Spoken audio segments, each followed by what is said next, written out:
Today we'll be using AirServer. It is a software that allows you to AirPlay your iPad screen directly onto your computer. You're going to need to do so over the same Wi-Fi network.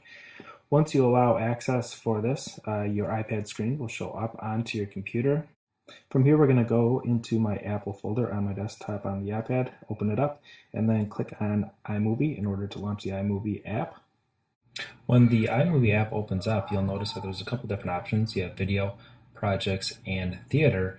What you're going to want to do is actually create a new project. So you hit the plus button. Upon the plus button opening up, you'll notice that you can either create a new movie or a trailer. Click on trailer.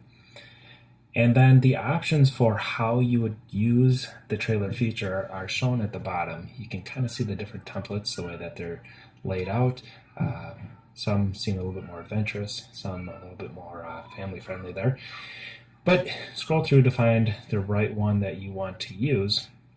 And for today, we're going to use the swashbuckler template, and you move up into the right hand side and click create. This is where now you see the layout for everything within iMovie on the iPad. There's an outline feature that allows you to edit the text the way that they show up in the text boxes, and you can simply just click in the text box and edit it directly in that text box, and then it shows up on the right hand side in the way that it normally would. Then there is a logo or a studio name. You can go through the different options there and select which one that you would like.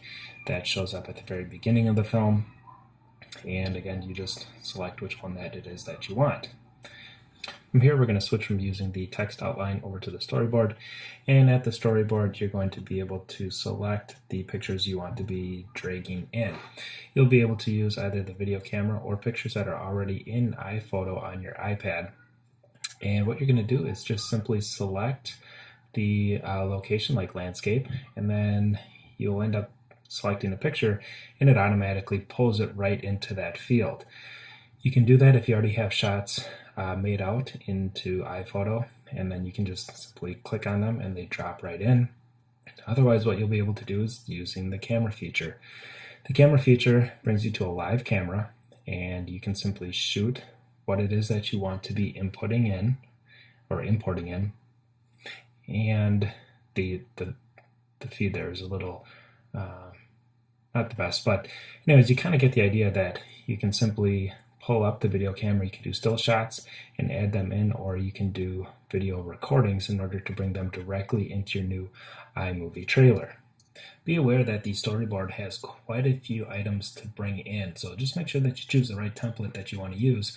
Some are longer than others. This one happens to be a longer one. Now, at any point in time, if you want to take a look at what your film looks like, you press the play button on the right hand side, and it will run through the edit version, or the back end of the editing on the left side, and the live version of what this really looks like in full view on the right hand side. And so it just simply goes through with the ticker on the left, and again, live version on the right. And it gives you a real quick idea as to what the final project looks like. While there is no order that you have to follow in order to create your video, you can simply click wherever you need to and bring in your picture or bring in your video. In addition to that, you can do your editing of the text pages as you go. You can go back and edit them whenever you need to. You can go through and do all the text ahead of time if you want, or you can do it as you've been importing all those pics or videos. It doesn't really matter, but you can do that either way. And it's a neat feature. You can also hit play to review whatever edit or change that you made prior to looking at the whole thing. Now, when you are ready to do that, you click the back button up by the question mark to be brought back to this main page. And then you have to make a decision about how you want to share the film, or how you want to be able to save it.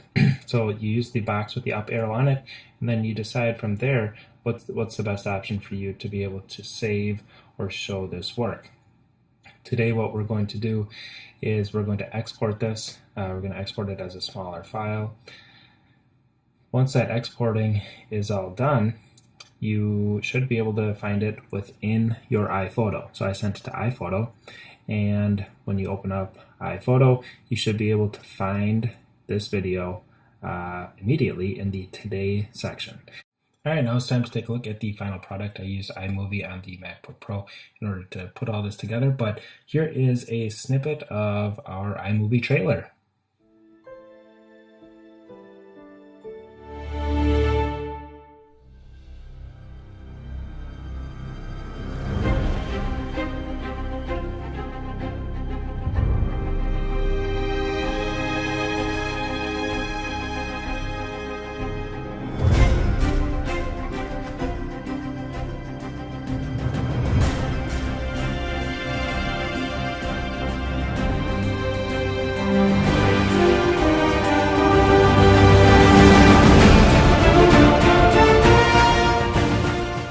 All right, that's just a brief overview of how to use iMovie on the iPad.